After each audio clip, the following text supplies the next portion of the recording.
இந்த John Palmer கிறிஸ்துவுக்காக அதிகமாக இறைப்பணி செய்தது மட்டுமல்லாமல் அநேக கிறிஸ்தவ கீர்த்தனை பாடல்களை அவர் எழுதியுள்ளார். இந்நாளில் இயேசுநாதர் உதித்தார் கம்பீரமாய் என்ற பாடலும் இவர் எழுதிய பாடல் மட்டும்தான்.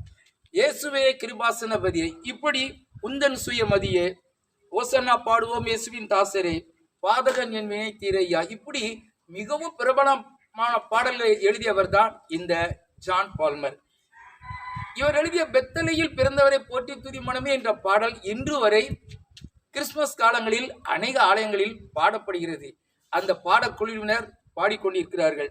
வாராவினை வந்தாலும் சோராதே மனமே, இந்த பாடலை மிகவும் அருமையாக இசைத்தீட்டில் பலர் பாடியிருக்கிறார்கள். இப்படி பிரபலமான பாடலை எழுதி நமக்கு தந்தவர் தான் இந்த ஜான் பால்மர் அவர்கள். இந்த ரெவரண்ட் ஜான் பால்மர் அவர்கள் இறைப்பணி மட்டுமில்லாமல் இலக்கிய பணி அநேக புத்தகங்களை எழுதியிருக்கிறார்கள். அது அச்சுக்கு செல்லவில்லை என்றாலும் இவர் அதிகமாக இலக்கியத்திற்கு அதிகமாக இவர் அருந்தொண்டாற்றினார் என்று சரித்திரங்கள் கூறுகின்றது. இப்படி அநேக காரியங்களை கிறிஸ்துவுக்காக செய்த இந்த ஜான் பால்மர் இந்த மயிலாடி என்ற பகுதியில் அநேக காரியங்களை செய்திருக்கிறார். இவருடைய ஒவ்வொரு அந்த பாடல்கள் இலக்கிய பகுதிகளை அநேக கவிஞர்கள் சேகரித்து தான் இப்படிப்பட்ட தகவல்களை அவர்கள் ஆதாரத்தோடு புத்தகங்கள் வழியாக நமக்கு சொல்லப்பட்டிருக்கிறது. இப்படி கிறிஸ்துவுக்காக ஓடி ஓடி உழைத்த இந்த ஜான் பால்மர் அவர்கள் 1883ஆம் ஆண்டு தனது 71வது வயதில் மரித்து போனார்கள்.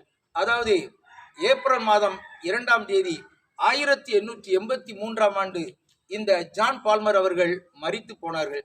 இவரது உடலை கேரள மாநிலத்தின் தலைநகரமான திருவனந்தபுரம் கிறிஸ்துநாதர் ஆலயத்தில் வளாகத்தில் இவரது உடலை அடக்கம் செய்யப்பட்டிருக்கிறது.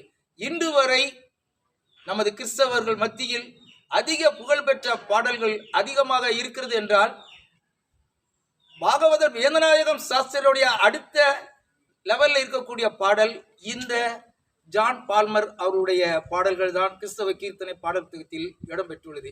அருமையான நண்பர்களே, தனக்கு கிடைத்த எழுத்து பணியை கிறிஸ்துவுக்காக கடைசி வரைக்கும் முழுமூச்சாக செய்த இந்த ஜான் பால்மர் கிறிஸ்துவுக்காகவே ஓடி ஓடி உழைத்தார்.